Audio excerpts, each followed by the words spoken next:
यहाँ पे एक सवाल है मोहित यादव जी का, और इन्होंने पूछा है कि क्या हमें किसी म्यूचुअल फंड में 20-25 तक बने रहना चाहिए? शायद साल की बात पूछ रहे हैं। अगर वेल्थ बनानी है तो क्या टाइम फ्रेम पे स्विच करना चाहिए, करते रहना चाहिए? मतलब क्या एक ही फंड में आप 20-25 साल बने रहें, या बीच बीच में रोटी पलटते रहें?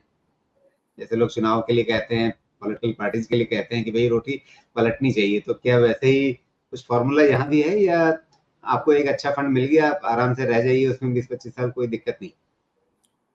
सर, अगर आप म्यूचुअल फंड का ओवरऑल परफॉर्मेंस पिछले 20-25 साल का देखेंगे, जैसे अभी मैंने स्मॉल कैप का बताया, हर फंड में obviously mutual fund is managed by a fund manager, ठीक है जी। हर फंड मैनेजर का अपना एक अच्छा पीरियड चलता है जहां पे 3-5 साल उसने कोई भी स्टॉक खरीदा या रखा, रिटर्न्स आते हैं, उसके बाद उसका लीन पीरियड हो जाता है। अभी दूसरा बात, एक बहुत इंपॉर्टेंट फैक्टर क्या है, म्यूचुअल फंड इंडस्ट्री अभी बहुत बड़ी होती जा रही है। अभी if I am not wrong 52-53 lakh crore का इंडस्ट्री हो गया है, जिसमें इक्विटी का पार्टिसिपेशन बिल्कुल। हर महीने बढ़ रहा है। एसआईपी 20,000 करोड़ का तो एसआईपी आ रहा है। अब एक फंड का साइज जब एक एक बियॉन्ड एक सर्टेन लेवल से बड़ा हो जाता है, तो फंड मैनेजर को एक अल्फा निकालना बहुत मुश्किल हो जाता है। तो he can not be a star fund manager for ever. तो हो सकता है अभी जो फंड मैनेजर अच्छा रिटर्न निकाल रहा हो, जब उसका फंड साइज छोटा हो, और जब फंड साइज बड़ा हो जाएगा तो सेम रिटर्न निकालना, अल्फा निकालना मुश्किल हो जाता है। तो मैं इनको यही सलाह दूंगा, आप पहले तो कोई भी फंड में इन्वेस्ट कर रहे हैं एसआईपी, या पहले तो उसका 5 साल 10 साल का ट्रैक रिकॉर्ड देखिए। आप उस फंड मैनेजर का परफॉर्मेंस खराब टाइम में देखिए कि उसने खराब टाइम में कैसा रिटर्न दिया है। अच्छे टाइम में तो सब लोग 25%, 30%, 40% देते हैं।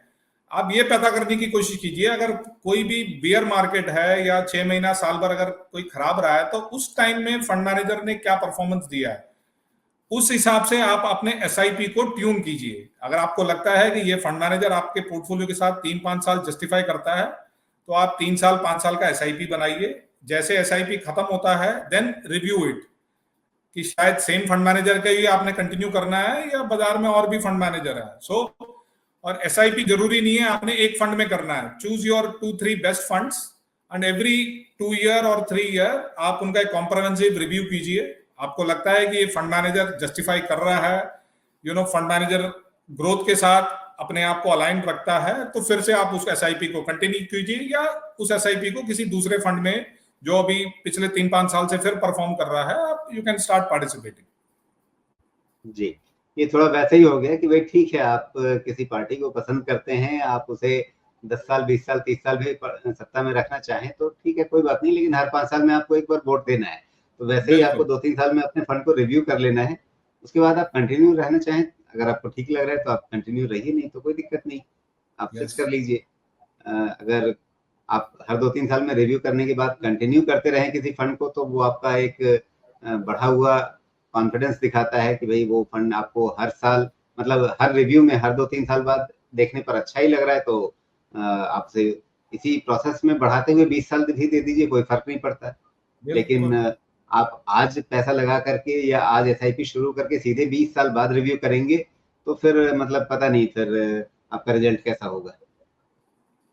हाँ जी, बिल्कुल सीधी सी बात है। आप कोई भी दवाई 10 साल के लिए नहीं दे सकते। आपको दवाई 3 महीने 6 महीने ले रहे हैं, तो डॉक्टर के पास जाके पूछना पड़ेगा कि should I continue this medicine और नॉट। बिल्कुल।